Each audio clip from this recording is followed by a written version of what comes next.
জলাবদ্ধতা নিরসনে অবৈধ স্থাপনা উচ্ছেদ অভিযান চালাচ্ছে পৌর কর্তৃপক্ষ।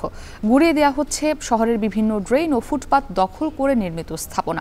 এ নিয়ে আরও জানাতে শহরের দড়াটানা থেকে যুক্ত হয়েছেন রিপন হোসেন। রিপন, শহরের কোন কোন এলাকায় অভিযান চালানো হচ্ছে জানাবেন, সেই সঙ্গে অভিযানে মোট কতটি স্থাপনা উচ্ছেদ করা হবে?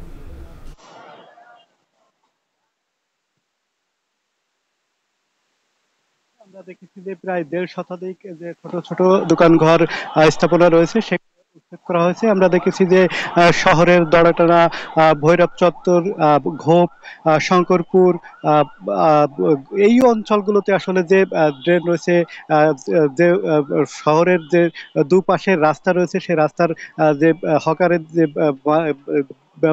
দোকানগুলো রয়েছে সেইগুলো কিন্তু আসলে উচ্ছেদ করা হচ্ছে। আমরা পৌর কর্তৃপক্ষের সাথে কথা বলেছি, বিশেষ করে যে ক্ষমতাসীন যারা ছিলেন তারা যে ড্রেনগুলো দখল করে দোকান করেছিলেন সেইগুলো বলছেন তারা যে ভাঙচুর করেছেন এবং উচ্ছেদ করেছেন।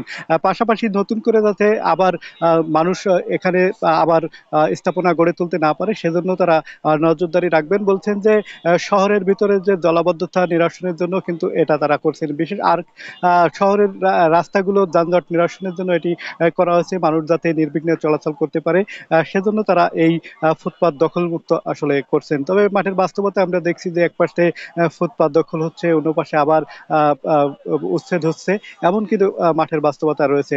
সব মিলে যারা পৌর কর্তৃপক্ষ রয়েছেন তারা বলছেন যে তারা এরপর থেকে কঠোর হাতে দমন করবেন। এবং আমরা দেখেছি যে বিভিন্ন স্থান থেকে যে রাস্তার পরে যে মালামালগুলো রয়েছে সেই মালামাল অনেক স্থান থেকে পৌর কর্তৃপক্ষ কিন্তু নিয়ে গেছেন তাদের গাড়িতে করে, অর্থাৎ তারা কঠোর অবস্থানে থাকবেন বলে জানিয়েছেন। আমরা বিভিন্ন সড়কগুলো দেখেছি যে কিছুটা হলেও যানজট মুক্ত হয়েছে এবং যে ড্রেন গুলো রয়েছে ড্রেনের অবৈধ দখলদার উচ্ছেদ হওয়ার পরে কিন্তু ড্রেনের যে পানি সেটি নির্দিষ্ট জায়গায় যেতে পারছে, এমনটি আমরা দেখেছি। মোট কথা যে শহরগুলো রয়েছে আরো কয়েকদিন অভিযান তারা পরিচালনা করবেন। তারা বলছেন যে যতদিন পর্যন্ত এই যে ড্রেন এবং ফুটপাত গুলো রয়েছে সেটা দখলমুক্ত না হবে ততক্ষণ পর্যন্ত তারা অভিযান পরিচালনা অব্যাহত রাখবেন। সব মিলে এই ছিল আমার কাছে এখান থেকে সর্বশেষ মুক্তি।